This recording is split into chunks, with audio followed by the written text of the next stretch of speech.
दतिया उपचुनाव में हार के बाद अब बीजेपी में मंथन शुरू हो गया है। सीएम हाउस में एक बड़ी बैठक हुई जिसमें सीएम डॉक्टर मोहन यादव, प्रदेश अध्यक्ष हेमंत खंडेलवाल समेत मंत्री और बीजेपी के बड़े नेता शामिल हुए। बताया जा रहा है कि बैठक में दतिया से बीजेपी प्रत्याशी रहे आशुतोष तिवारी ने भीतरघात के सबूत रखे और अब इसमें किसका नाम है और क्या सबूत आशुतोष तिवारी की ओर से पेश किए गए थे उसकी जानकारी नहीं है। लेकिन बीजेपी भीतरघात करने वालों पर सख्त एक्शन लेगी, ये बयान प्रदेश अध्यक्ष हेमंत खंडेलवाल पहले ही दे चुके हैं। और उधर बीजेपी की हार पर कांग्रेस हमलावर है। कांग्रेस का आरोप है कि दतिया की हार ये बताने के लिए काफी है कि बीजेपी का कार्यकर्ता पार्टी से अब दूर हो रहा है। उधर बीजेपी का कहना है चुनाव में हार जीत तो होते रहती है, हार के कारणों पर मंथन किया जा रहा है।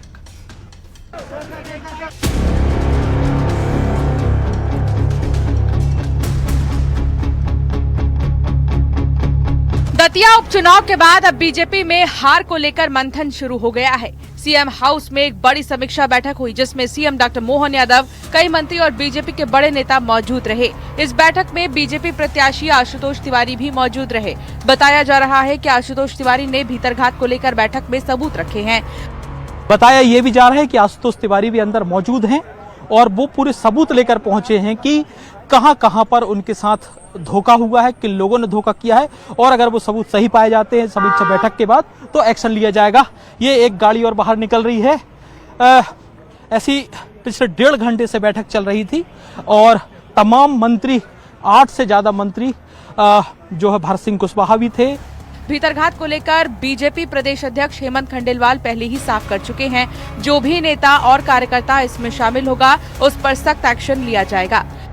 आशुतोष तिवारी जो सबूत सामने रख रहे हैं, अगर वो सबूत उनके आरोप पर सही पाए जाते हैं तो जिनका वो नाम लेंगे उन पर एक्शन लिया जाएगा, क्योंकि हेमंत खंडेलवाल ने ये स्पष्ट कहा था अनुशासनहीनता बर्दाश्त नहीं होगी और जो भी अनुशासनहीनता करेगा, चाहे कार्यकर्ता हो चाहे नेता हो, उन पर एक्शन लिया जाएगा। दतिया उपचुनाव में बीजेपी की हार के बाद से कांग्रेस की ओर से लगातार हमला बोला जा रहा है। कांग्रेस का कहना है कि बीजेपी का जनाधार अब खत्म हो रहा है। बीजेपी ने बड़े नेताओं को दरकिनार कर दिया है। मैं समझता हूँ 13-14 घंटे जाम हाईवे पर लगा रहा, ये सबने देखा और ये भारतीय जनता पार्टी में पहली बार हुआ है कि मोदी अमित शाह के शासनकाल में, हिटलर और तानाशाह के शासनकाल में उनकी ही पार्टी के कार्यकर्ता उनके खिलाफ लामबंद हुए और यहाँ तक लामबंद हुए कि पूरे देश को ये पता चल गया। अब समीक्षा बैठक में क्या कर लेंगे? समीक्षा तो स्पष्ट दिखाई दे रही है कि आपके नरोत्तम मिश्रा के साथ जुड़े हुए भाजपा के कार्यकर्ताओं ने जिस तरह का तांडव दतिया में किया, किसी से छुपा नहीं है। अब जब छुपा नहीं है तो क्या समीक्षा करेंगे? उधर बीजेपी का कहना है कि उपचुनाव में हार ज्यादा मायने नहीं रखती, फिर भी बीजेपी नेतृत्व इस पर समीक्षा कर रहा है। जो भी कारण होंगे उस पर मंथन किया जाएगा। मैंने आपको कहा है कि हम इसकी समीक्षा करेंगे और समीक्षा के जो भी निष्कर्ष निकलेंगे उसके अनुसार भारतीय जनता पार्टी कार्रवाई करेगी। देखिए, उपचुनाव का कोई बहुत ज़्यादा महत्व होता नहीं है, पर फिर भी हार होती, जीत होती है और हमारे प्रदेश अध्यक्ष ने कहा कि हम इसके ऊपर चिंतन करेंगे। इसलिए महत्व नहीं रखता। एमएलए एमपी बनना मेरे लिए कोई महत्वपूर्ण बात नहीं है, पर जिनका भरोसा है उनके भरोसे को कायम रखना ये जीवन की आखिरी भीतरघातियों को आखिरी संदेश क्या कहेंगे? भीतरघातियों को आखिरी संदेश भीतरघाती कौन है तुम नेतृत्व संज्ञान में लेगा। अगर लेकिन आपने कहा है कि भीतरघात हुआ है तो भीतरघातियों से मेरा केवल इतना ही कहना है कि जो ऐसे भीतरघाती हैं। दतिया उपचुनाव में जीत के बाद से कांग्रेस में जश्न का माहौल है। दिल्ली में एमपी कांग्रेस की एक बड़ी बैठक हुई जिसमें आगामी रणनीति पर चर्चा की गई। कुल मिलाकर दतिया में जीत से कांग्रेस नेताओं और कार्यकर्ताओं का जोश हाई है। लगातार हार के बाद से निराश कांग्रेसियों को बूस्टर डोज मिल चुका है। भोपाल से शिवकांत आचार्य के साथ ब्यूरो रिपोर्ट, न्यूज़ 18।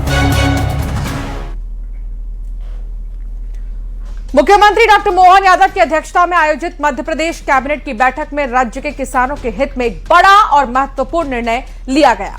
प्रदेश की प्राथमिक कृषि सहकारी समितियों के डिफॉल्टर किसानों को राहत प्रदान करने के लिए राज्य सरकार ने कवच योजना को हरी झंडी दे दी है। सरकार के इस कदम से कर्ज के बोझ तले दबे प्रदेश के हजारों किसानों को बहुत बड़ी राहत मिलने की उम्मीद है। कवच योजना के लागू होने से प्रदेश के लगभग 5000 डिफॉल्टर किसानों को सीधा लाभ प्राप्त होगा। प्राथमिक कृषि सहकारी समितियों से जुड़े ये किसान लंबे समय से राहत की उम्मीद कर रहे थे। अब इस योजना के माध्यम से उन्हें वित्तीय संकट से उबारने और पुनः मुख्य धारा की बैंकिंग और कृषि ऋण व्यवस्था से जोड़ने का प्रयास किया जाएगा। कवच योजना, ये योजना सहकारी समिति के ऐसे किसानों के लिए है कि जहां पर ऋण खातों में गड़बड़ियां तो हुई हैं, लेकिन किसानों का उससे कोई लेना देना नहीं। लेकिन चूंकि एक बार गड़बड़ी हो जाती है तो वो भी डिफॉल्टर मान लिए जाते हैं और उनको सरकारी योजनाओं का लाभ नहीं बनता। और ऐसे किसानों को राहत मिले और वे मुख्य धारा में आकर योजनाओं का लाभ ले सकें, इसके लिए ये योजना प्रारंभ हो रही है। और इनको राहत देने के लिए अपेक्स बैंक और जिला सहकारी बैंकों के द्वारा अपने स्तर से निधि निर्माण करके इनको राहत दी जाएगी।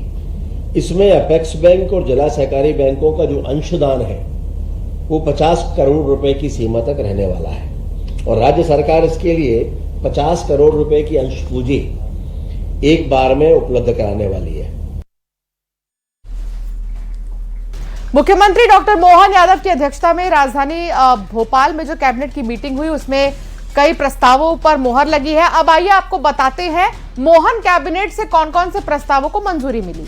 तो मध्य प्रदेश में एआई पर बेस्ड मिशन बुनियाद की शुरुआत की जाएगी। आज कैबिनेट ने ये फैसला लिया है। प्रदेश के 8 जिलों में मिशन की शुरुआत होगी।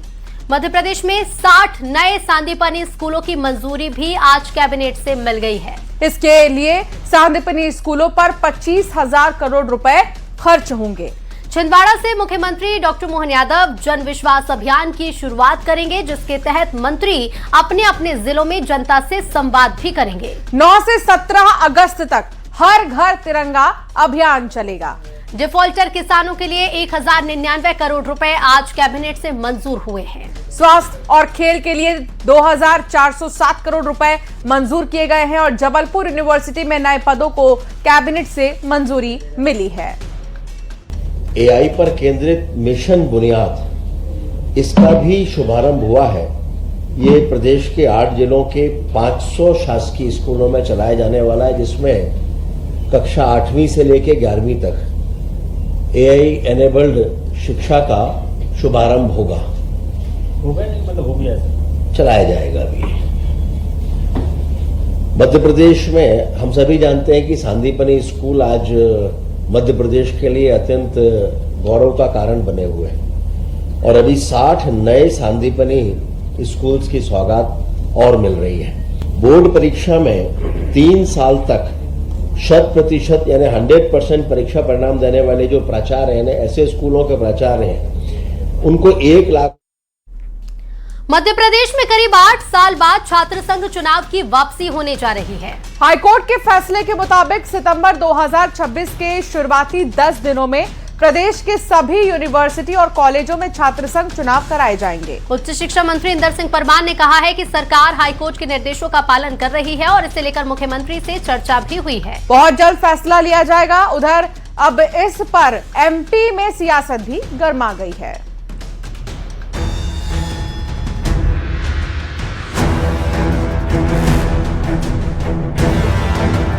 एमपी में 8 साल बाद छात्र संघ चुनाव का रास्ता साफ हो गया है। 2017 के बाद से एमपी में छात्र संघ चुनाव नहीं हुए हैं। अब हाईकोर्ट की सख्ती के बाद राज्य सरकार ने कोर्ट को बताया कि 2026 और 27 के शैक्षणिक सत्र में सितंबर में छात्र संघ चुनाव कराए जाएंगे। छात्र संघ चुनाव को लेकर उच्च शिक्षा मंत्री इंदर सिंह परमार ने कहा है कि सरकार हाईकोर्ट के निर्देशों का पालन कर रही है। इसको लेकर मुख्यमंत्री जी से चर्चा हुई है और जल्द फैसला लिया जाएगा। छात्र संघ चुनाव के संबंध में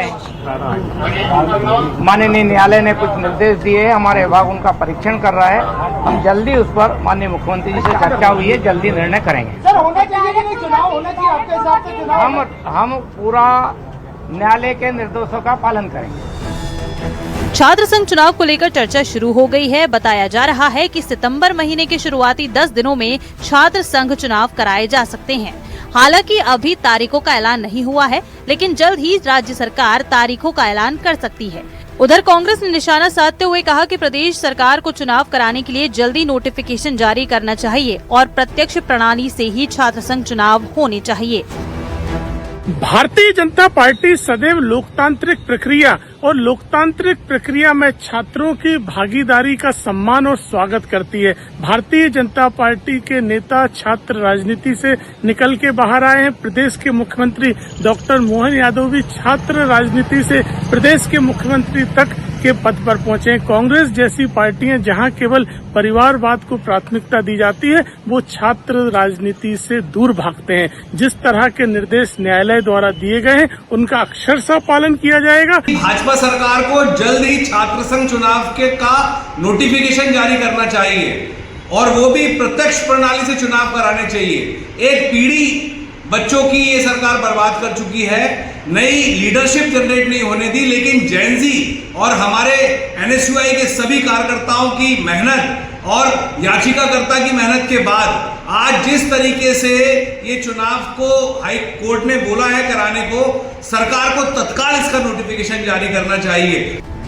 फिलहाल छात्र संघ चुनावों की तारीखों के ऐलान का छात्रों को इंतजार है। अब देखना होगा प्रदेश सरकार की ओर से कब तक छात्र संघ चुनाव की तारीखों का ऐलान किया जाता है। Bureau report, news 18।